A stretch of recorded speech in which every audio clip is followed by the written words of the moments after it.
Download aplikasi Tarbiyah Sunnah di handphone Anda. Tersedia di Google Play dan App Store.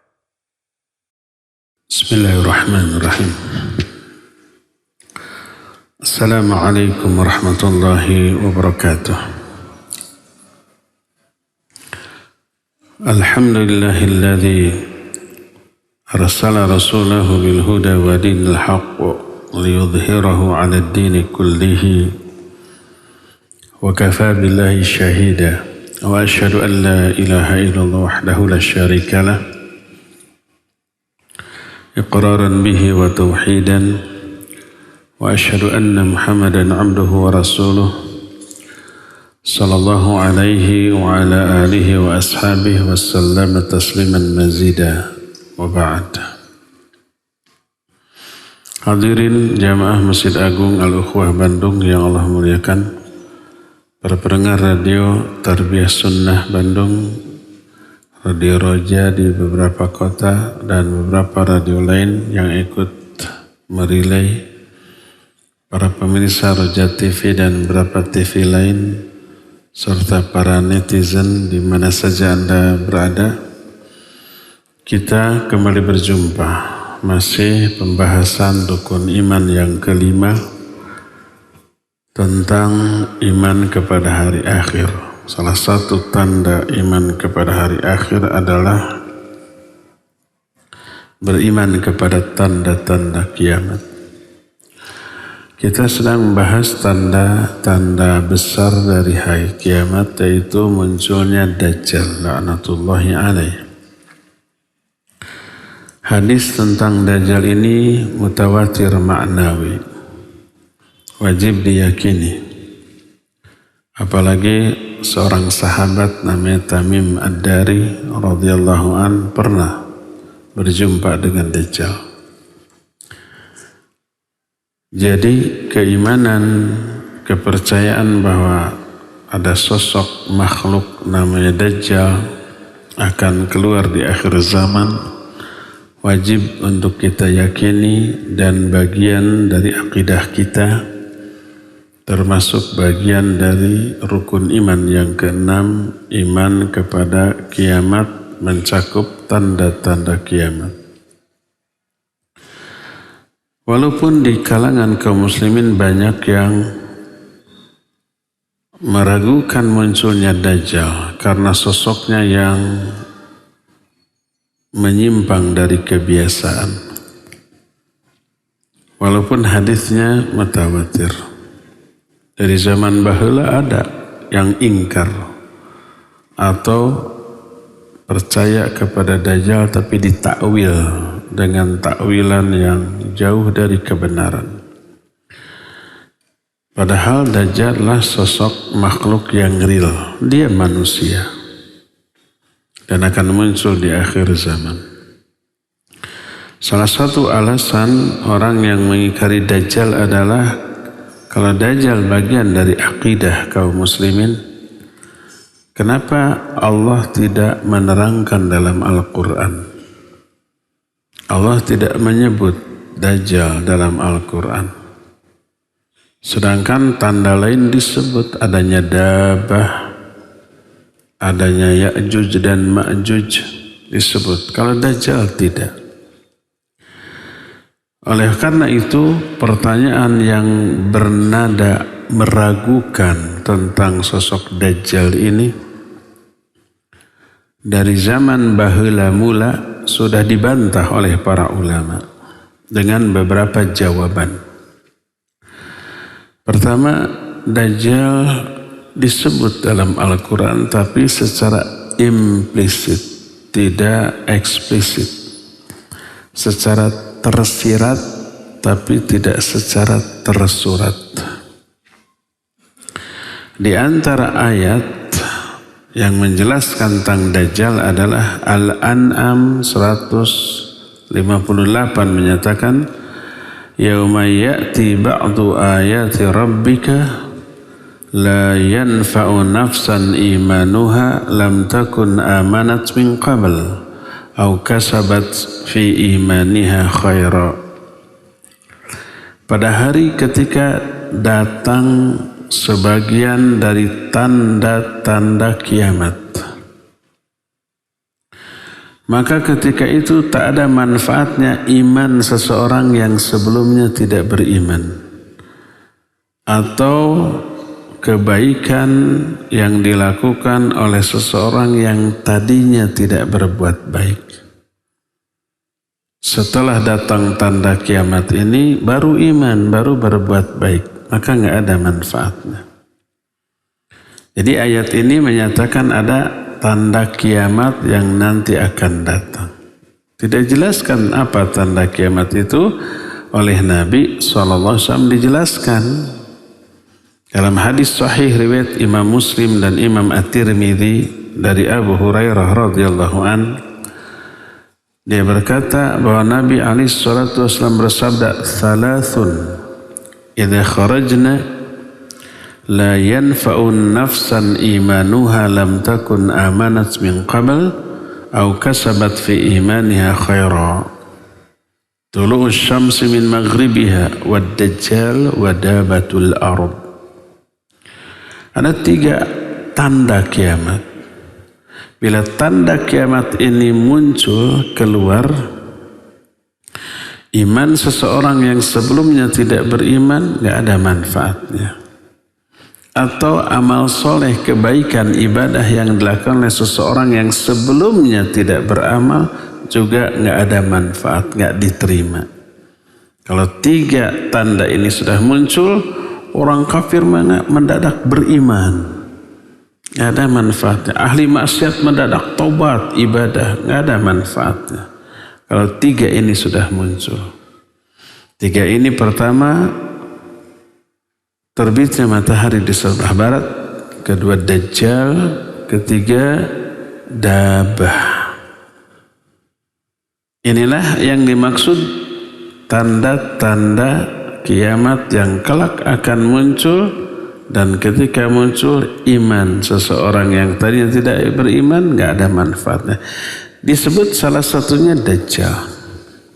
Jadi ayat tadi bercerita tentang Dajjal, tapi secara implisit, secara tersirat dan tidak tersurat. Inilah jawaban pertama dari para ulama. Kedua, annal Quran dzakara nuzul Isa bin Maryam. Wa Isa huwa alladhi yaqtulu ad-dajjal faktafa bi dzikri masihil huda an dzikril masihid dhalalah.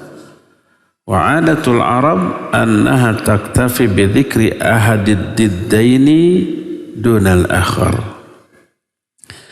Kedua, Al-Quran bercerita tentang turunnya Nabi Isa di akhir zaman. Turunnya Nabi Isa di akhir zaman nanti diceritakan dalam Al-Quran. Dan Isa lah yang membunuh Dajjal. Isa disebut Al-Masih, Dajjal juga disebut Al-Masih. Ada 2 Al-Masih. Isa Al-Masihul Huda, Dajjal Masihul Dhalalah. Isa Al-Masih berada di atas petunjuk Allah, Dajjal Al-Masih di atas kesesatan. Maka ketika ada 2 Al-Masih yang bertolak belakang, saling berlawanan, cukup disebut salah satunya. Dan salah satunya tentu saja yang benar, yang baik, yaitu Al-Masih Isa bin Maryam. Kebiasaan orang Arab, kalau ada 2 hal yang bertolak belakang dan masyhur 2 ini bertemu, cukup disebut salah satu di antara keduanya. Jadi disebutnya Nabi Isa akan turun di akhir zaman mencakup Dajjal sudah diterangkan di dalamnya. Ini jawaban kedua. Ketiga, Dajjal juga secara implisit, secara tersirat disebut dalam Al-Quran dalam surah Ghafir ayat 57. Orang awam yang tak berilmu tak akan bisa menemukan penjelasan Dajjal di ayat itu karena keawamannya. Para ulama bisa, oh di sana tersirat ada Dajjal. Surah Ghafir ayat 57 menyatakan la khalqus samawati wal ard akbaru min khalqin nas. Kata Allah, penciptaan langit dan bumi lebih dahsyat, lebih hebat, lebih rumit, lebih complicated daripada penciptaan manusia. Jadi kalau menciptakan langit dan bumi saja yang begitu rumit, besar, sulit, bagi Allah mudah. Apalagi menciptakan manusia jauh lebih mudah. A'antum asyaddu khalqan amis samaa banaha. Apakah kalian yang lebih sulit penciptaannya ataukah langit? Tentu saja langit lebih rumit, lebih susah, lebih berat. Tapi menciptakan langit bumi pun mudah bagi Allah. Apalagi menciptakan manusia. Makanya Allah menyatakan la khalqus samawati wal ard akbaru min khalqin nas. Penciptaan langit dan bumi jelas lebih dahsyat, lebih susah, lebih besar daripada penciptaan manusia. Manusia yang dimaksud di sini siapa? Ternyata bukan seluruh manusia, tapi si Dajjal. Karena Dajjal manusia, anak turunan Adam juga. Kenapa ini diungkit si Dajjal dianggap mana yang lebih dahsyat? Karena orang-orang menganggap Dajjal itu Tuhan, memiliki kesaktian yang luar biasa. Padahal Allah yang menciptakannya sebagai ujian bagi manusia. Nah, lalu ada pertanyaan, kenapa Dajjal dianggap dahsyat? Padahal itu ciptaan Allah. Padahal menciptakan langit dan bumi jauh lebih dahsyat, berat, besar dibanding menciptakan Dajjal laknatullahi alaih. Dan itu dalam bahasa Arab disebut itlaqul kulli alal ba'd atau zikrul khas, zikrul amah wa urida bihil khas. Disebut keseluruhan, tapi yang dimaksud adalah sebagian atau salah satu atau sebagian kecil. Kan dalam bahasa Indonesia juga ada ya, saya lupa istilahnya. Disebut keseluruhan, tapi yang dimaksud sebagian. Apa contohnya dalam Indonesia? Umpamanya Indonesia dibantai 10-0 oleh Argentina. Main bola. Tapi disebut Indonesia loh. Padahal yang main cuma 11-nya. Apakah yang dimaksud Indonesia itu seluruh rakyat Indonesia dibantai oleh seluruh rakyat Argentina dalam main bola? Enggak, hanya 11 orang saja.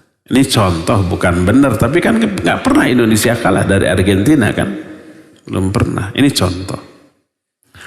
Hebatnya Indonesia begitu. Juara dunia belum pernah mengalahkan Indonesia dalam hal main bola. Tapi kalau ada kalimat Argentina membantai Indonesia dengan skor telak 10-0, disebut Indonesia secara keseluruhan, tapi yang dimaksud hanya 11 orang. Ya dengan cadangan mah berapalah, 15 atau 20 orang. Tapi yang mainnya 11. Disebut keseluruhan, tapi yang dimaksud sebagian. Disebut keseluruhan, tapi yang dimaksud hanya satu bagian. Bisa saja ya. Nah,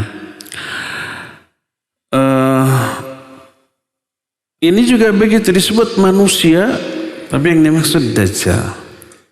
Apakah penciptaan langit dan bumi lebih hebat, lebih dahsyat daripada penciptaan manusia? Maksudnya Dajjal. Iya. Penciptaan langit dan bumi lebih dahsyat daripada penciptaan Dajjal. Nah, manusia yang dimaksud dalam ayat ini Dajjal. Kata siapa? Para ulama ahli tafsir. Di antaranya Imam Abul Aliyah rahimahullah. Abul Aliyah nama aslinya adalah Rafi' bin Mahran Ar-Riyahi yang dikategorikan tabi'in, padahal berjumpa dengan Nabi SAW, ketemu. Tapi ketika bertemu dengan Nabi, beliau belum Islam, maka tidak dikategorikan sahabat. Setelah Nabi wafat, baru masuk Islam, belajar Islam kepada para sahabat. Berkata Abul Aliyah, ay a'zam min khalqid dajjal hina azamatul yahud. Maknanya penciptaan langit dan bumi lebih agung, lebih dahsyat dibanding penciptaan Dajjal yang diagung-agungkan oleh orang-orang Yahudi. Perkataan Imam Abul Aliyah ini dikutip oleh para ulama ahli tafsir, di antara Imam Al-Qurtubi dalam kitab tafsirnya ketika menerangkan ayat ini. Orang Yahudi, mereka semuanya nanti akan menjadi pengikut Dajjal. Mereka meyakini Dajjal akan muncul dan diagungkan karena kesaktiannya. Lalu ayat ini turun, ya, penciptaan langit dan bumi lebih dahsyat dibanding dengan penciptaan Dajjal yang sebenarnya manusia biasa. Berkata Imam Ibnu Hajar Al-Asqalani rahimahullah ketika mengutip perkataan Imam Abul Aliyah tentang ayat ini. Kata Imam Ibnu Hajar, wa hadza in thabata ahsanul ajwibah. Fayakunu min jumlati ma takaffala an-nabiyyu bi bayanuhu wal ilmu indallah. Perkataan Abul Aliyah ini, bila betul ini perkataan Abul Aliyah ini, sebaik-baik, sebagus-bagus jawaban tentang kenapa Dajjal tidak disebut dalam Al-Quran. Disebut, hanya tidak disebut Dajjal, disebut manusia secara umum. Dan itu ada sebab di poin yang jawaban yang keempat setelah itu. Jawaban keempat yang diberikan oleh para ulama kenapa Dajjal tidak disebut dalam Al-Quran.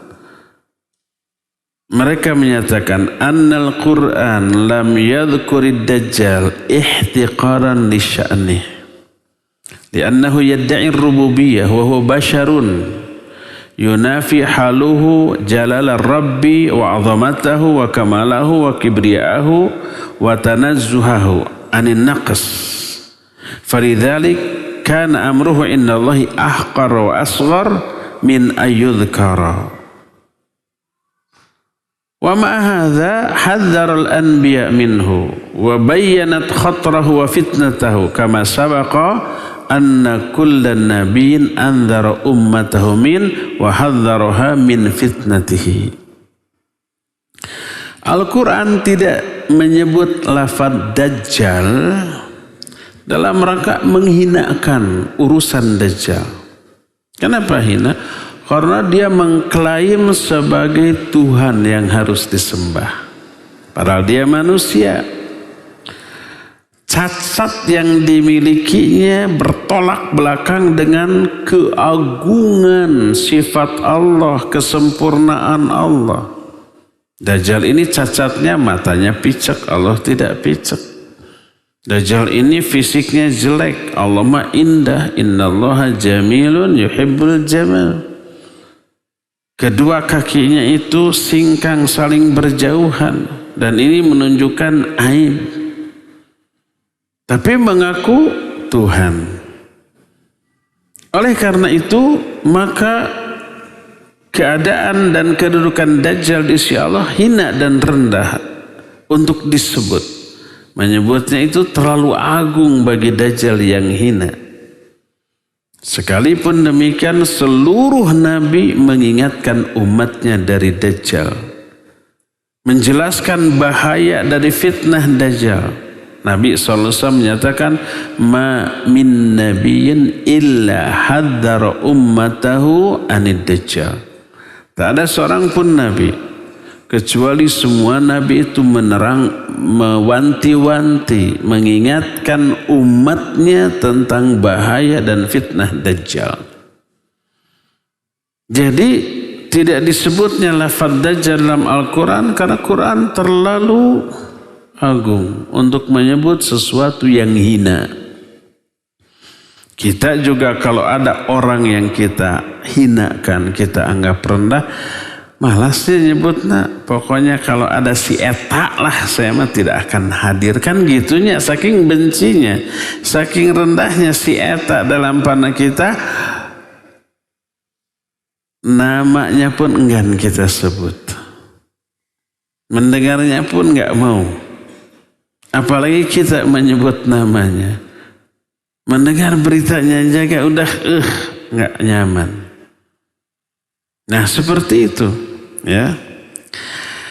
Kalau ada yang membantah, bukankah Fir'aun juga disebut dalam Al-Quran? Padahal dia juga mengaku Tuhan. Faqala ana rabbukumul a'la. Fir'aun itu menyebut aku Tuhan kalian yang paling tinggi. Tuh Fir'aun disebut.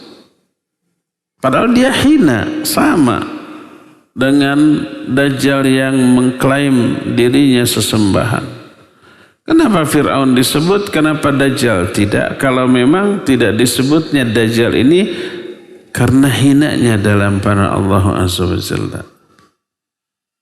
Maka dijawab oleh para ulama, inna amra fir'auna inqadha wa intaha. Karena kisah Fir'aun ini sudah berlalu, sudah selesai. Wa dzukira ibratan linnas wa idzatan, dan disebut dalam Al-Quran sebagai pelajaran bagi manusia. Dan Fir'aun tidak menjadi fitnah bagi kaum muslimin. Karena gak sezaman Fir'aun wa zaman Nabi Musa, kaum muslimin sudah berlalu. Semua orang di zaman Nabi SAW sampai hari kiamat tidak terfitnah dengan Fir'aun. Hatta orang kafir, orang jahat juga ke si Fir'aun mah tak suka. Kalau ada orang penguasa jahat, di dasar si Fir'aun, kan gitunya. Orang gak terfitnah dengan Fir'aun. Karena sudah berlalu itu. Maka menyebutnya gak akan masalah. Tapi si Dajjal ini belum terjadi. Dan kelak akan terjadi di akhir zaman.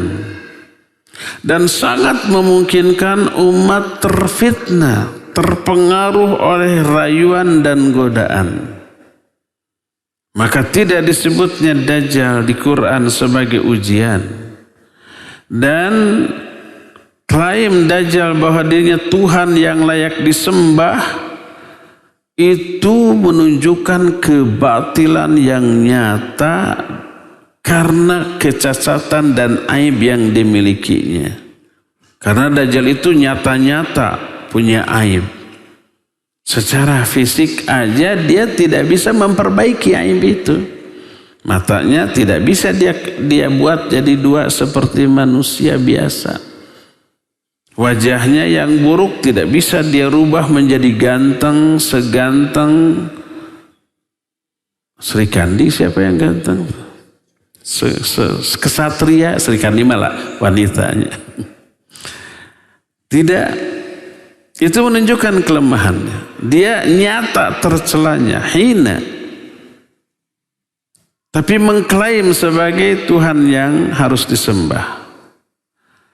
Maka Allah Azza wa Jalla tidak perlu menyebutnya karena semua hambanya yang mukmin pasti mengetahuinya. Dan ketika muncul Dajjal, orang mukmin yang melihatnya semakin tambah yakin inilah Dajjal yang pernah diperingatkan oleh Nabi SAW. Sebagaimana nanti ada seorang pemuda muncul Dajjal, dia ingatkan manusia ini Dajjal yang diwanti-wanti oleh Nabi SAW, jauhi oleh kalian. Begitu melihat tandanya benar. Akhirnya pemuda ini dibunuh oleh Dajjal. Setelah mati, Dajjal berkata kepada para pengikutnya, kalau aku hidupkan lagi ini pemuda, apakah kalian masih ragu tentang ketuhananku? Dijawab tidak. Lalu pemuda yang sudah terpotong dua itu dipisah. Dajjal berjalan di antara dua potongan tubuh lalu menyatu lagi dan hidup lagi. Setelah hidup lagi, pemuda itu menyatakan, wallahi ma kuntu fika asyadda basyiratan minnil yaum. Demi Allah, tidak ada seorang pun di hari ini yang lebih yakin bahwa kamu itu Dajjal. Tambah yakin dia ini Dajjal yang harus dijauhi gitu. Dan Dajjal bermaksud membunuhnya untuk yang kedua kalinya. Akan tapi dia tidak mampu. Lalu diambillah tangan dan kakinya, lalu dilemparkanlah pemuda ini oleh Dajjal ke dalam api yang memang dibuat oleh Dajjal. Semua orang meyakini orang itu dilempar ke dalam neraka, padahal pada hakikatnya dia dilempar ke dalam surga. Hadis ini sahih riwayat Imam Bukhari dalam kitab Sahih Bukhari.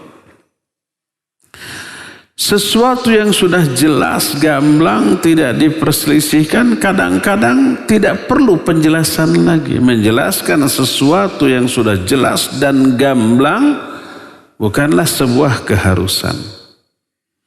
Termasuk setelah Nabi wafat, siapa orang yang akan dijadikan sebagai pemimpin? Tanpa dijelaskan secara gamblang, semuanya sepakat Abu Bakar As-Siddiq radhiyallahu anhu. Karena banyak isyarat-isyarat dari Nabi SAW.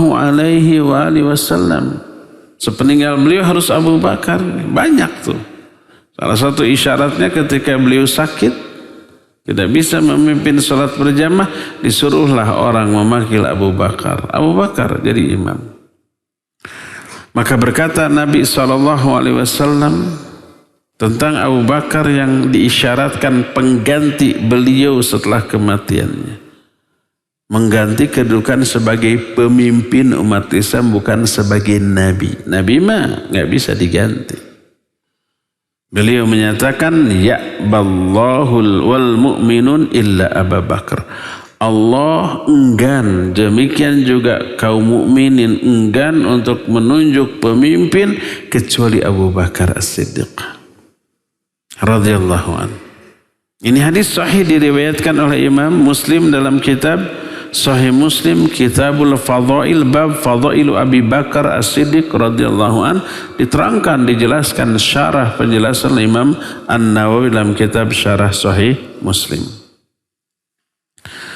Berkata Imam Ibnu Hajar Al-Asqalani yang beliau terangkan dalam kitab Fathul Bari Syarah Sahih Bukhari. Kata beliau, "Anna su'al an adami dzikri dajjal fil Qur'an la yazalu waridan. Lianna Allah Ta'ala dzakara Ya'juj wa Ma'juj fil Qur'an wa fitnatuhum qaribah min fitnatid dajjal." Pertanyaan orang tentang kenapa Dajjal tidak disebut dalam Al-Quran itu akan selalu muncul.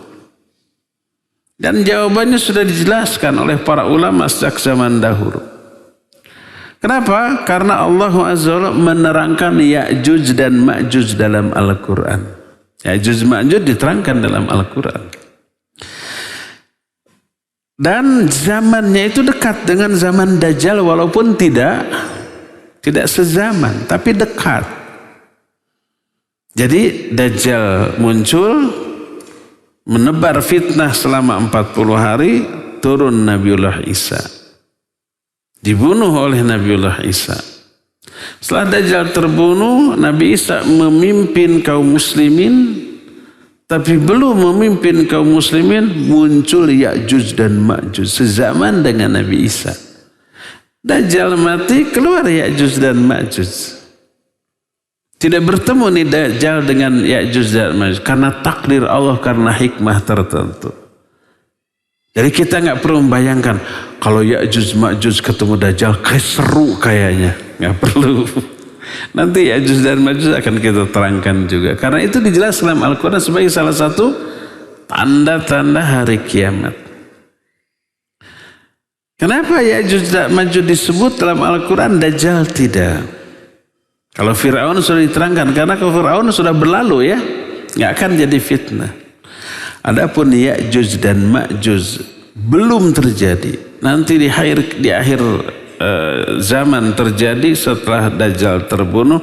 Kenapa? Bukankah itu juga bahayanya tidak kalah dengan Dajjal? Karena Ya'juj dan Ma'juj tidak menjadi fitnah bagi agama kaum muslimin. Kenapa? Karena kalau Dajjal itu mempengaruhi untuk musyrik menyembah dirinya. Kalau Ya'juj dan Ma'juj tidak. Ya'juj dan Ma'juj tidak memaksa orang untuk musyrik murtad dari agama Allah, tidak. Hanya mereka memang jahat, membunuh semua makhluk selain mereka. Dan kekuatannya dahsyat, nggak ada yang bisa menandingi. Sampai Nabiullah Isa alaihissalatu wassalam pun oleh Allah disuruh menyingkir, bersembunyi di gunung membawa para pengikutnya agar selamat dari Ya'juj dan Ma'juj. Diisyaratkan Ya'juj Ma'juj Islam. Tapi tidak menerapkan ajaran Islam dalam dirinya. Apa isyaratnya? Pertama, mereka mengatakan insya Allah. Kapan? Biar penasaran, nanti diceritakan pada waktunya. Yang kedua, Nabi Isa disuruh menyingkir bukan menghadapi. Padahal sudah diterangkan, nanti akan diperjelas lagi ketika kalau ada waktu ya, ketika peristiwa Nabi Isa membunuh Dajjal. Diterangkan bahwa tidak ada seorang pun orang kafir kecuali ketika menghirup aroma yang muncul keluar dari badan Nabi Isa, orang kafir itu mati. Dan aroma Nabi Isa akan tercium sejauh mata memandang Nabi Isa. Asal kelihatan oleh Nabi Isa, mati itu orang kafir. Dajjal karena sakti mandraguna tidak langsung mati, tapi meleleh. Melihat Nabi Isa itu langsung meleleh tubuhnya seperti garam yang terkena air, yang apabila dibiarkan begitu niscaya dia akan binasa. Tapi Allah tidak akan membiarkan Dajjal binasa dengan cara seperti itu. Lari dikejar Nabi Isa sampai tiba di Babulud, baru ditombak dan muncrat darahnya dan mati. Seandainya Ya'juj Ma'juj kafir, niscaya mereka pun akan mati menghirup aroma yang keluar dari tubuh Nabi Isa. Jadi Ya'juj dan Ma'juj tidak menjadi fitnah dalam arti menyesatkan manusia. Fitnahnya itu, ujiannya itu hanya kanibal saja, bukan kanibal, membunuhi semua. Semua yang ditemui dibunuh. Sampai tidak ada lagi yang bisa ditemui. Nabi Isa dan pengikutnya tidak ketemu. Mereka sampai bilang, kita sudah bunuh semua yang ada di bumi. Yuk kita bunuh siapa yang ada di langit. Sampai mereka membentangkan anak-anak panah mereka ke langit untuk membunuh setiap makhluk yang ada di langit. Saya nggak akan lanjut, itu ditunda nanti untuk kisah Ya'juj dan Ma'juj. Kan kita masih tentang Dajjal laknatullahi alaih. Jadi Ya'juj dan Ma'juj tidak menjadi fitnah yang menyesatkan manusia. Makanya disebut dalam Al-Quran. Kalau si Dajjal tidak. Inilah beberapa jawaban dari para ulama kenapa Dajjal tidak disebut secara eksplisit dalam Al-Quran. Ada 4 jawaban yang tadi disebutkan. Lalu kata Imam Ibn Hajar dalam kitab Fathul Bari, hadza wa la'alla al-jawabul awal huwa aqrab wallahu a'lam. Fayakunu ad-dajjalu qad dzukira dhimna ba'dil ayat wa yakunu an-nabiy sallallahu alaihi wasallam takaffala bi bayani dzalikal mujmal. Inilah jawaban dari para ulama, dan jawaban yang paling dekat, paling kuat jawaban yang pertama. Apa jawaban pertama? Bahwa Dajjal disebut secara implisit dalam Al-Quran. Secara tersirat tapi tidak tersurat. Implisit tidak eksplisit, dan Nabi SAW pun menjelaskan secara mujmal, secara global tentang Dajjal ini. Ya, inilah beberapa jawaban para ulama. Lalu bagaimana kematian Dajjal? Kematian Dajjal, binasanya Dajjal di tangan Nabiullah Isa bin Maryam alaihi salatu wassalam. Dan itu dipastikan di dalam beberapa hadis yang sahih. Dajjal nanti akan muncul di muka bumi, menguasai setiap jengkal tanah di muka bumi, kecuali 2 tempat, Makkah dan Madinah. Karena kedua kota itu dijaga oleh malaikat dengan pedang terhunus. Lalu banyaklah pengikutnya, menyebarlah, meratalah fitnahnya. Tak ada yang selamat dari fitnah Dajjal kecuali sedikit. Coba dibayangkan, saat itu air susah. Karena sudah kita jelaskan, setahun sebelum Dajjal muncul, air nggak ada satu tetes pun yang netes dari langit. Tumbuhan nggak ada satupun yang tumbuh, kering semua gersang, air nggak ada. Orang kehausan, kelaparan. Setelah setahun berlalu begitu, orang menderita. Dajjal muncul membawa air, makanan yang dibutuhkan. Siapa yang meminum airnya, menerima makanan dari Dajjal, dia akan menjadi pengikutnya. Bayangkan, walaupun tahu ini Dajjal, lebih rela menjadi pengikutnya daripada kelaparan, kehausan, atau menderita. Atau jangankan Dajjal, zaman sekarang saja tahu ini secara syar'i haram, mengundang murka dan azab Allah. Tahu riba haram, tahu maling haram, nipu haram, tahu korupsi haram, terkena azab Allah, murka Allah. Ada yang melakukannya? Banyak. Fitnahnya belum seberapa dibanding fitnah Dajjal. Orang sekarang tidak maling, tidak riba, tidak korupsi, sudah kaya. Nggak kelaparan, nggak susah hidup, tapi ingin lebih banyak. Maka main riba lah dia, nyolonglah dia, korupsilah dia. Ada koruptor tapi disebabkan karena desakan kemiskinan? Nggak ada. Semua koruptor orang kaya, ya enggak? Ya, orang miskin akan diberi jabatan yang basah tuh. Dia memperoleh jabatan yang basah tuh karena sudah banyak uang sebelumnya. Penguasa yang sebelumnya pengusaha, jadi gabung penguasa, korupsi aja gitu kan. Tahu itu haram dan nggak kurang, nggak susah hidupnya, ingin lebih dari itu. Bayangkan di zaman Dajjal susah semuanya, air, makanan, semuanya susah, menderita, beresiko diintimidasi, disengsarakan oleh Dajjal dan para pengikutnya. Ya, tiada pilihan lain untuk terhindar dari penderitaan itu selain mengikutinya walaupun dipastikan sesatnya.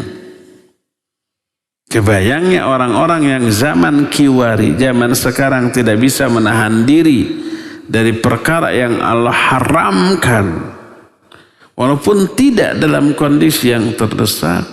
Kebayang kalau orang seperti hidup di zaman Dajjal, kayaknya menjadi tangan kanan Dajjal tuh, menjadi menterinya mungkin ya. Nah, fitnahnya lebih besar, lebih dahsyat. Agamanya dibuang demi kesenangan dunia sesaat, demi terhindar dari penderitaan duniawi sesaat. Itulah dahsyatnya fitnah Dajjal. Adapun Ya'juj dan Ma'juj tidak. Mau jadi pengikutnya ataupun tidak, tetap oleh Ya'juj dan Ma'juj ini akan dibunuh. Ya, dari sanalah maka kita mengetahui Apa yang diterangkan oleh Imam Ibnu Hajar berbeda jenis fitnahnya antara Dajjal dan Ya'juj dan Ma'juj, serta Ya'juj dan Ma'juj disebut di dalam Al-Quran. Jadi tidak ada orang yang selamat dari fitnah Dajjal kecuali sedikit. Sedikit ini ibarat kehilangan induk, tak memiliki kekuatan kemampuan untuk berhadapan dengan Dajjal. Pertama, pasukannya super banyak. Kedua, Dajjal sendiri saktinya mandraguna, tak bisa dibunuh oleh siapapun. Sampai Umar bin Khattab radhiyallahu an ketika meyakini Ibnu Sayyad itu Dajjal, kata Umar, saya bunuh ya Rasulullah. Apa kata Nabi SAW? Kalau dia Dajjal, kamu gak akan bisa membunuhnya. Kalau dia bukan Dajjal, gak ada manfaat membunuhnya. Jangan. Kata Nabi SAW, kalau dia Dajjal, kamu gak bisa membunuhnya. Sekali Umar bin Khattab gak bisa membunuhnya. Apalagi selain Umar bin Khattab. Termasuk Imam Mahdi yang ada saat itu gak bisa. Apalagi kaum muslimin yang pasukannya hanya sedikit. Maka semuanya menjerit hatta yaqula ar-rasul walladzina amanu mata nasrullah, ya, am hasibtum an tadkhulul jannah walamma ya'tikum mathalul ladzina khalau min qablikum massathumul ba'sa, ya, wal zulzilu hatta yaqula ar-rasul walladzina amanu mata nasrullah. Apa kalian mengira kalian begitu mudah masuk surga? Padahal belum datang kepada kalian ujian cobaan seperti yang dialami oleh orang sebelum kalian. Mereka diberikan penderitaan, goncangan, kanyeri kaperi yang dahsyat. Sampai Rasul dan orang-orang beriman berkata, kapan datangnya pertolongan Allah? Allah menjawab, ala inna nasrullahi qarib. Ingat, pertolongan Allah itu dekat. Ini yang terjadi pada waktu Imam Mahdi dan kaum muslimin yang sedikit menghadapi Dajjal laknatullahi alaih. Maka saat itu turunlah Nabiullah Isa alaihissalatu wassalam di Menara Putih di Dimashq. Lalu orang-orang mukmin mengerubutinya, ya. Lalu berjalanlah Nabi Isa memimpin kaum mukminin yang sedikit menuju Al-Masih Ad-Dajjal. Saat itu Dajjal ketika Nabi Isa turun dan dia tidak tahu, bergerak menuju Baitul Maqdis. Dan di sanalah kaum muslimin terkurung. Baitul Maqdis di Palestina, di Masjidil Aqsa. Kita tahu Aqsa itu kan satu areal. Areal kalau nggak salah 14 hektar. Dibenteng oleh Salahuddin Al-Ayyubi dengan benteng yang sangat kuat, dahsyat. Di dalamnya ada 5 masjid. Salah satunya Aqsa yang kubah emas. Ada yang ketika saya mengatakan begitu, ada yang langsung nge-WA ke saya, salah Ustaz, kubah emas itu bukan Aqsa. Ini ada artikelnya. Saya baca artikel ini, yang nulis siapa? Mungkin orang kafir. Datang ke sana, itu Masjidil Aqsa. Kenapa? Karena sesuai dengan nas hadis. Ketika Nabi SAW akan mi'raj, ada batu kan yang ikut naik oleh Nabi, ditahan. Kamu diam di sini. Akhirnya berhenti. Kemudian Nabi SAW naik mi'raj. Batu itu ada di Masjid Sokhr yang kubah emas itu. Siapa yang pernah ke sana lihat, oh ini batunya. Banyak hadis yang terbukti di sana. Atau ayat yang betul-betul sesuai dengan penjelasan ayat Al-Quran di sana. Cuma jangan googling, jangan nanya Mbah Google tentang batu itu, banyak hoax. Dulu saya pernah melihat satu artikel batu tersebut bulat, ngelayang di atas tanah, nggak ada apa-apa gitu ya. Oh, ini batu yang dulu mau ikut kemudian disuruh, dan digambar itu di alam terbuka. Hoax itu bohong, ya. Batu itu ada di dalam Masjid Sakhr yang Kubah emas itu. Apakah melayang? Tidak melayang, ya. Tapi memang terangkat sedikit dari tanah, tapi ada yang menyangganya. Batu itu ada di sana. Jelas hadis menyatakan itulah Aqsa. Dan di sana di Masjid Sakhr yang Kubah emas itu batu tersebut ada. Ada masjid-masjid lain di bawah, ya. Di sanalah Nabi Isa dan kaum muslimin terkurung, atau lebih tepat menyelamatkan diri, mempertahankan diri, dan Dajjal bergerak menuju sana untuk menggempur sisa kaum muslimin yang masih ada. Di sanalah Nabi Isa turun. Setelah sholat subuh, maka disuruh dibuka gerbang. Begitu di gerbang dibuka, Dajjal kelihatan beserta para pengikutnya. Begitu Dajjal melihat Nabi Isa, dzaba kama yadzubul milah fil ma, tubuhnya meleleh seperti melelehnya garam ketika terkena air. Saat itu berkatalah Nabiullah Isa, innali fika dharbatan lan tafutani. Aku memiliki satu tusukan yang tidak akan meleset dari kamu. Itu perkataan Nabi Isa ke Dajjal. Melihat Nabi Isa, Dajjal lari. Pasukan Nabi Isa yang dipimpin Imam Mahdi memburu pengikut Dajjal. Perang, kalah pengikut Dajjal. Diburu. Dan kemudian Dajjal juga lari. Ya, maka ketika pengikut Dajjal itu kalah perang, mereka berlarian, berhamburan, bersembunyi, sehingga tak ada satupun benda, pohon, batu, atau apapun yang dipakai untuk sembunyi para pengikut Dajjal, kecuali benda itu berkata, ya Muslim, ya Abdullah, hadal Yahud khalfi, ta'al faqtulhu. Wahai Muslim, wahai hamba Allah, ini si Yahudi ada di belakang saya, sini bunuh dia. Semua benda begitu, kecuali satu pohon, namanya pohon Gharqad, fa innahu min syajaril Yahud. Karena pohon Gharqad adalah pohon orang-orang Yahudi. Kisah ini diceritakan oleh Imam Ibnu Katsir dalam kitab An-Nihayah dalam bab Al-Fitan wal Malahim, ya. Dan kisah ini tersebar hadis-hadisnya. Di antaranya nih, hadis riwayat Imam Muslim. Diterima dari Abdullah bin Amr radhiyallahu anhuma, berkata Rasul sallallahu alaihi wasallam, yakhrujud dajjal fi ummati. Dajjal akan keluar di tengah-tengah umatku. Terus panjang sampai akhirnya fayab'atsullahu Isa bin Maryam ka'annahu Urwah bin Mas'ud fayatlubuhu fayuhlikuhu.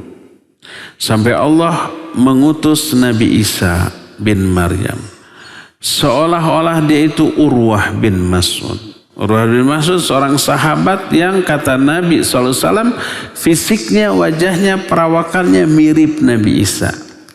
Tampan orangnya, soleh juga. Nabi Isa mirip Urwah bin Mas'ud, lalu memburu Dajjal, lalu membinasakannya. Hadis ini sahih riwayat Imam Muslim, Kitabul Fitan, bab Asyratus Sa'ah. Imam Ahmad dalam kitab Musnadnya, juga Imam At-Tirmidzi dalam kitab Sunannya, itu meriwayatkan satu hadis yang diterima dari Majma' bin Jariyah Al-Ansari radhiyallahu an. Dia berkata, aku mendengar Rasul sallallahu alaihi wasallam bersabda, yaqtulu ibnu Maryam ad-Dajjal bi Babil Lud.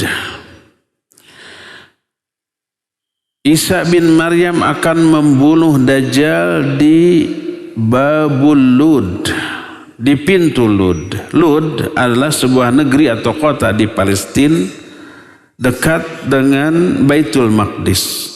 Sebagaimana yang dijelaskan dalam kitab Mu'jamul Buldan tentang berbicara tentang kota atau negeri yang banyak disebut dalam Al-Quran atau hadis yang sahih.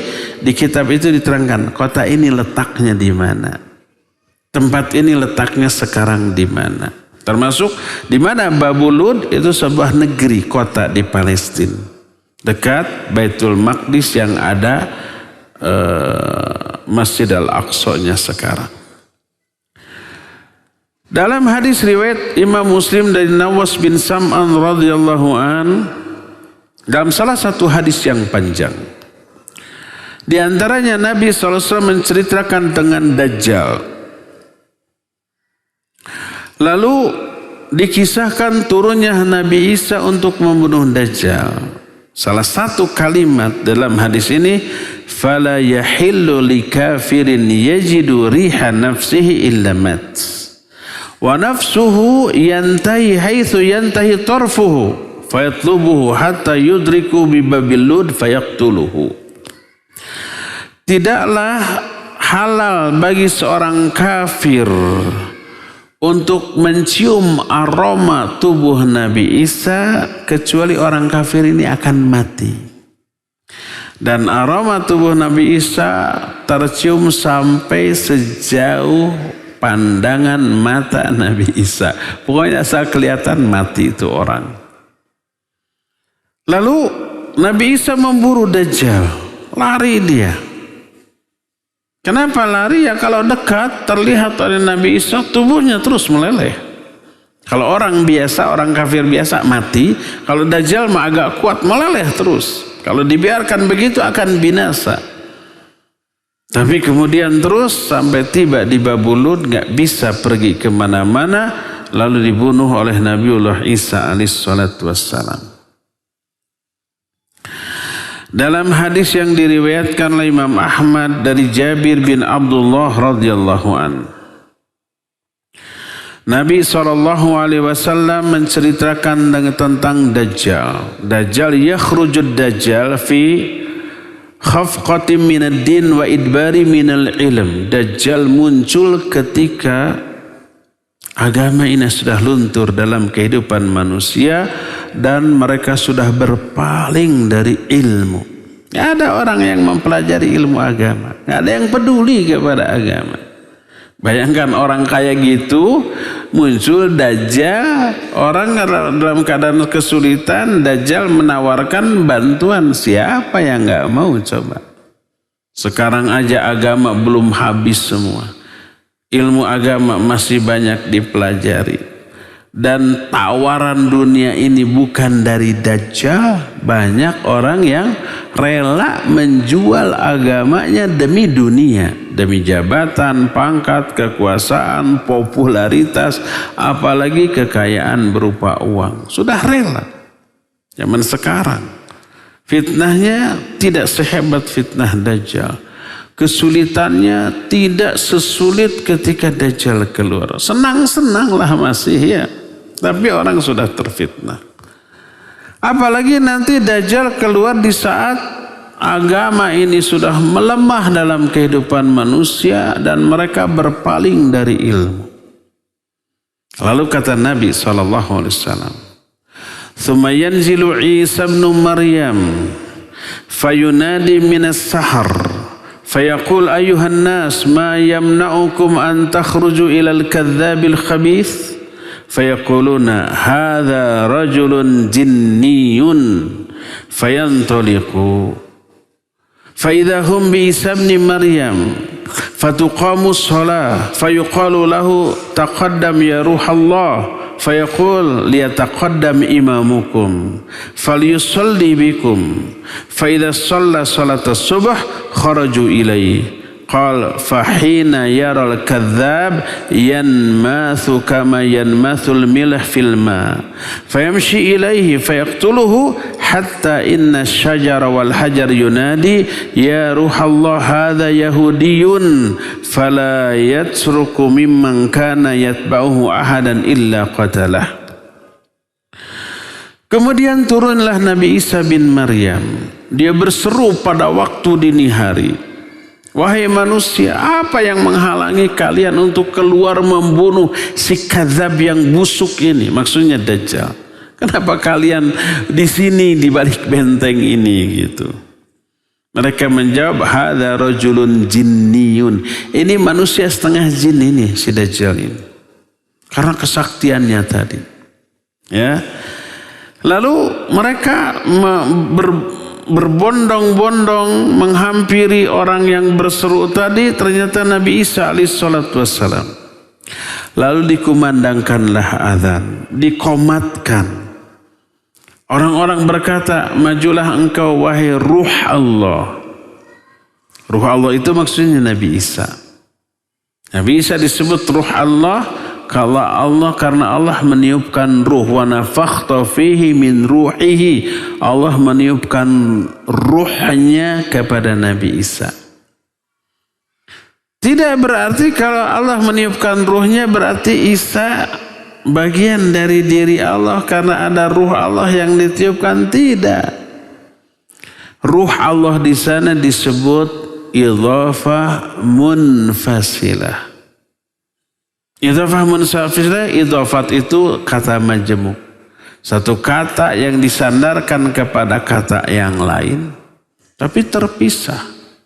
Kata yang disandarkan bukan termasuk bagian dari kata yang disandari. Sama dengan Abdullah, Baitullah. Baitullah rumah Allah. Apakah maknanya rumah itu bagian dari diri Allah? Bukan. Sama dengan Abdullah, hamba Allah. Apakah si hamba itu bagian dari diri Allah? Bukan. Sesuatu yang terpisah. Terus makna Abdullah disandarkan, hamba disandarkan kepada Allah apa? Milik Allah, ciptaan Allah. Baitullah juga begitu. Ruh Allah juga begitu. Ruh ciptaan Allah tapi bukan bagian dari diri Allah. Kemudian itu yang ditiupkan oleh Allah secara langsung kepada Nabi Isa. Maka disebutlah Nabi Isa dengan sebutan ruh Allah. Walaupun ruh Allah sekali lagi tidak memiliki hak uluhiyah, hak untuk disembah. Oh, dalam diri Nabi Isa ada ruh Allah, lalu disembah, nggak boleh, salah paham dia. Itu idhafah munfasilah ya. Nah, wahai ruh Allah, majulah engkau, imami kami. Tapi apa kata Nabi Isa? Beliau menyatakan, hendaklah imam kalian maju mengimami kalian. Lalu majulah Imam Mahdi memimpin sholat subuh. Kemudian seusai memimpin sholat subuh, kemudian mereka keluar dan begitu dibuka gerbang terlihatlah si kadzab, yaitu Dajjal. Melelehlah dia seperti melelehnya garam bila terkena air, lalu dikejar dan dibunuh oleh Nabiullah Isa. Maka setelah itu tidak ada satupun pohon, batu, benda apapun yang dipakai bersembunyi para pengikut Dajjal kecuali benda itu berkata, ya ruh Allah, wahai ruh Allah, hadza Yahudiyun, ini Yahudi. Fala yatsruku ahadan min atba'id Dajjal illa qatalahu. Tidak ada satupun pengikut Dajjal yang dibiarkan kecuali pasti dibunuh. Ya, itulah akhir dari kehidupan Dajjal. Dibunuh oleh Nabiullah Isa alaihi salatu wassalam. Setelah Dajjal terbunuh aman. Kehidupan pun menjadi tentram, damai gitu ya, nyaman, penuh barokah. Dan sebaik-baik kehidupan yang dialami oleh manusia adalah kehidupan di zaman itu. Setelah terbunuhnya Dajjal, dipimpin oleh Nabiullah Isa kehidupan mereka, dan Nabi Isa memimpin secara adil, tak ada lagi lawan yang pantas untuk dihadapi. Sampai beberapa lama. Sampai Nabi Isa wafat, ya Nabi Isa wafat. Bagaimana cara Nabi Isa memimpin kaum muslimin saat itu?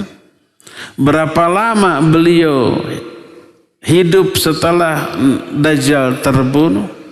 Setelah menghadapi Ya'juj, bukan dihadapi, setelah berlalunya masa Ya'juj dan Ma'juj. Ini kisah episode lain yang tak kalah menarik. Tak akan diceritakan sekarang. Waktunya sekarang sudah lewat. Kita akan ceritakan nanti di pertemuan yang akan datang. Sejahteranya, nyamannya kehidupan setelah terbunuhnya Dajjal laknatullah, ya. Sejahtera apa? Kita lihat nanti.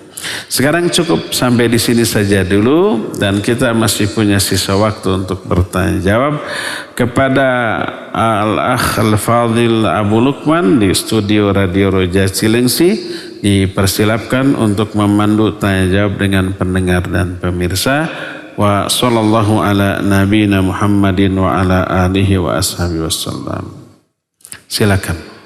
Ustaz, pertanyaan pertama kita akan coba angkat melalui pesan WhatsApp dari hamba Allah, tidak disebutkan di mana.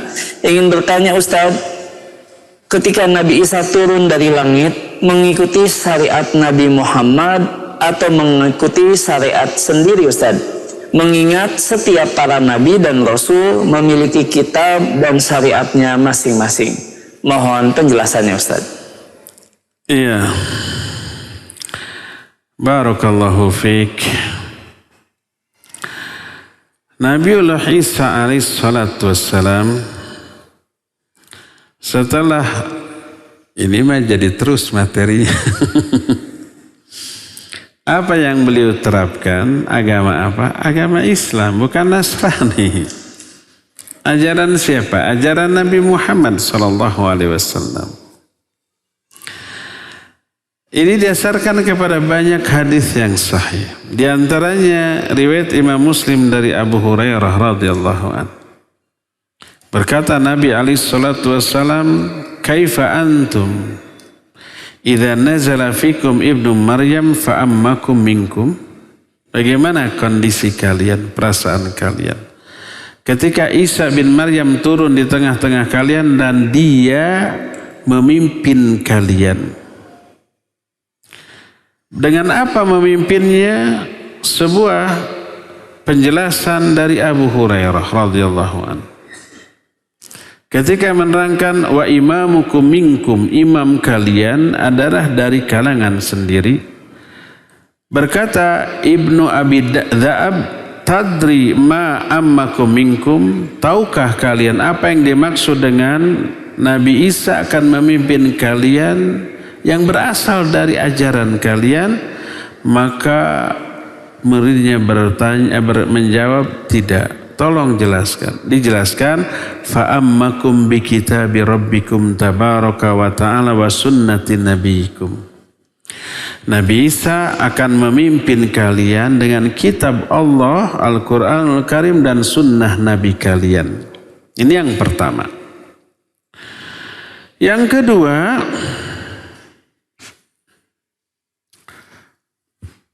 ketika para nabi zaman baheula diutus menjadi nabi, oleh Allah ditanya, diberi syarat, kalau nanti datang nabi baru datang kepada kalian di akhir zaman, maka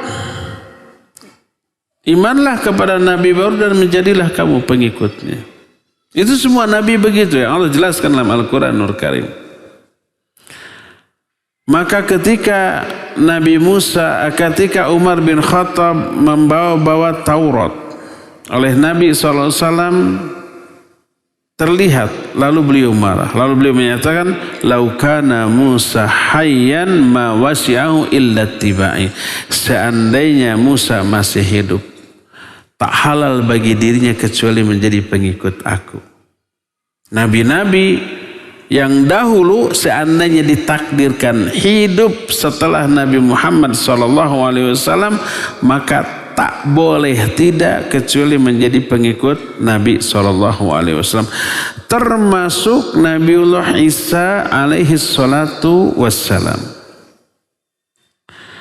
Salah satu di antara keterangan yang menjelaskan Nabi Isa itu kenapa menjadi pengikut Nabi SAW, karena di dalam kitab Injil diterangkan tentang keistimewaan para sahabat Nabi Muhammad SAW. Dalam surah Al-Fat ayat terakhir, ayat 29, ketika Allah menerangkan para sahabat, dzalika mathaluhum fil Injil wa mathaluhum dzalika mathaluhum fit Taurat wa mathaluhum fil Injil. Demikianlah gambaran para sahabat dalam kitab Taurat dan dalam kitab Injil. Maka Nabi Isa kagum kepada para sahabat Nabi SAW ini. Lalu beliau berdoa kepada Allah agar dirinya dijadikan salah satu di antara sahabat Nabi Muhammad SAW. Doanya dikabul. Diabadikanlah Nabi Musa tidak diwafatkan, diangkat ke langit, dan nanti di akhir zaman diturunkan lagi sebagai pengikut Nabi Muhammad SAW. Karena kagumnya beliau kepada para sahabat.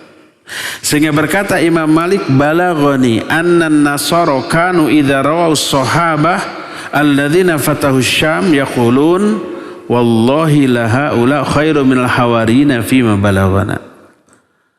Telah sampai berita kepadaku, kata Imam Malik, bahwa orang-orang Nasrani di Syam ketika melihat para sahabat yang menaklukkan kota Syam, setelah kota Syam ditaklukkan oleh para sahabat, ditata, diatur, diajarkan Islam. Bagaimana ibadahnya, akhlaknya, perilakunya, mengundang decak kekaguman mereka. Lalu mereka berkata, demi Allah, mereka ini lebih baik daripada Hawariyin yang beritanya sampai kepada kami.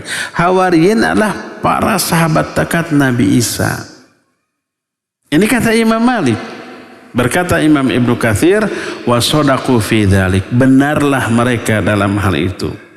Fa inna hadhil ummah mu'azzamatun fil kutubil mutaqaddimah wal akhbar al mutadawilah. Karena apa?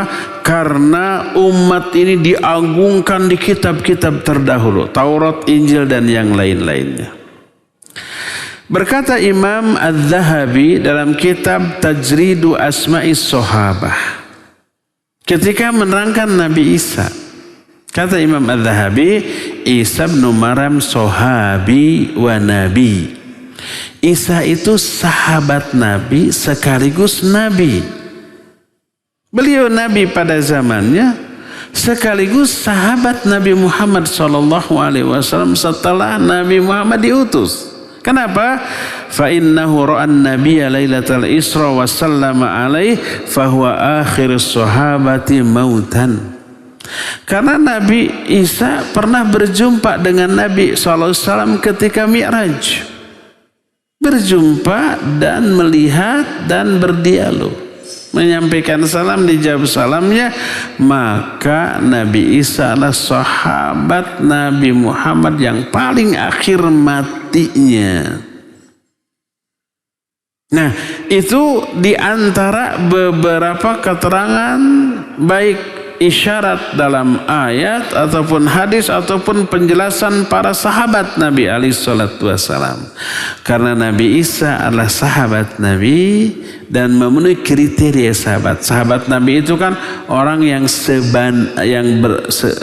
berjumpa dengan Nabi SAW, Islam, dan mati dalam keadaan Islam. Ini terpenuhi si syarat ini dalam pribadi Nabi Isa. Maka Nabi Isa ya Nabi, ya sahabat Nabi Muhammad SAW. Sebagai sahabat Nabi dan pengikut Nabi SAW, pasti beliau menegakkan Quran Sunnah.